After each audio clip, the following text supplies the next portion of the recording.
Bonjour, alors aujourd'hui nous allons corriger ensemble un exercice sur les limites de suite. Donc, plusieurs compétences ici dans cet exercice, à la fois être capable de déterminer la limite d'une suite quand n tend vers plus l'infini en présence d'une forme indéterminée et donc de la lever. Et autre chose, de comprendre ici, de montrer, on vous demande en deuxième question, prouver que pour tout entier naturel n, u de n est inférieur strictement à 1.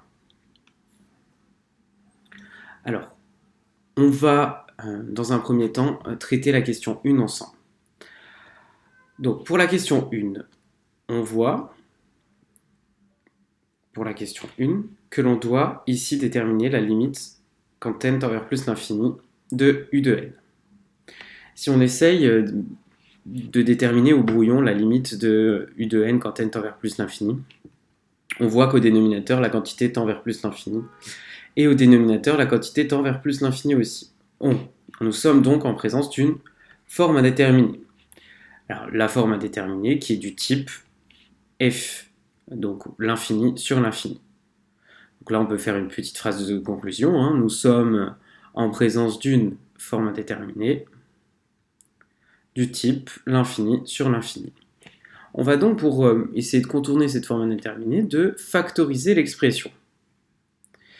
Donc pour n différent de 0, on a que u de n est égal à,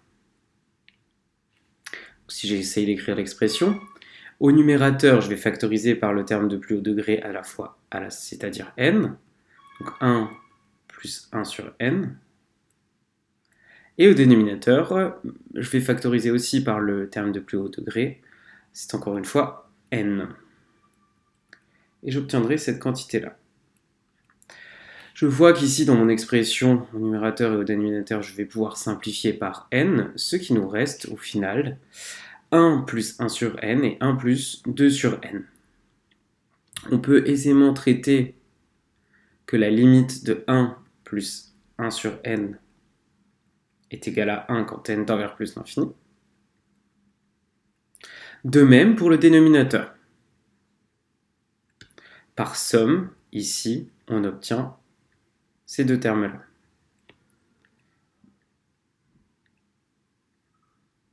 Quand n tend vers plus l'infini, on obtient aussi une limite qui vaut 1. On termine par conclure pour cette question de l'exercice que la limite du quotient, donc par quotient de limite, la limite de u de n sera 1 sur 1, donc 1. Donc par quotient de limite,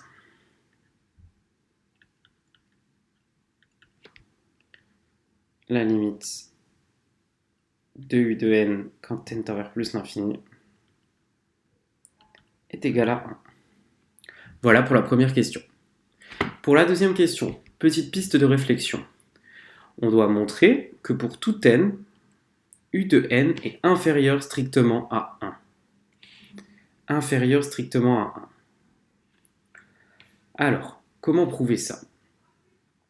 Là, on a l'impression que pour prouver que pour tout n, on imagine tout de suite le raisonnement par récurrence. On n'est pas obligé, parce que ici, on travaille avec l'ensemble grand N, des entiers naturels, qui est assez particulier.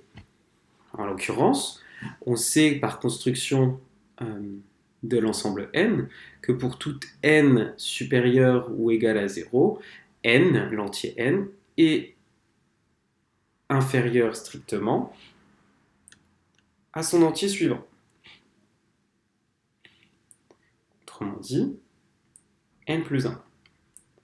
Ici, c'est exactement la configuration que l'on a. On a n plus 2 au dénominateur et n plus 1 au numérateur. Donc par construction de l'ensemble n, 1 plus n est inférieur strictement à n plus 2. Ça, c'est d'après la construction de l'ensemble des entiers naturels. Mais au final, si le dénominateur est strictement plus grand que le numérateur, ça veut dire que cette quantité ici est strictement plus petite que 1. D'où la démonstration de la propriété 2, de la question 2. Donc voilà, juste en une simple phrase, donc je vais pouvoir les répéter, les phrases, pour que vous puissiez rédiger votre réponse. L'idée, c'est de vous donner des pistes de réflexion pour après vous construire votre propre réponse. Vous dites, dans un premier temps, que n appartient à n. Alors, par construction des entiers naturels, l'entier n plus 1 est strictement inférieur à l'entier n plus 2. Finalement, vous dites que si 1 plus n est inférieur strictement à n plus 2 et que toute cette quantité est divisée donc, par n plus 1, n plus 2, c'est strictement inférieur à 1, car le dénominateur ici est strictement plus grand que le numérateur.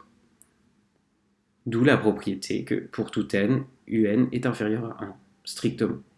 On aurait pu aussi effectuer un raisonnement par récurrence qui est un peu plus technique avec des propriétés algébriques. C'est comme vous le souhaitez. Pour la troisième question,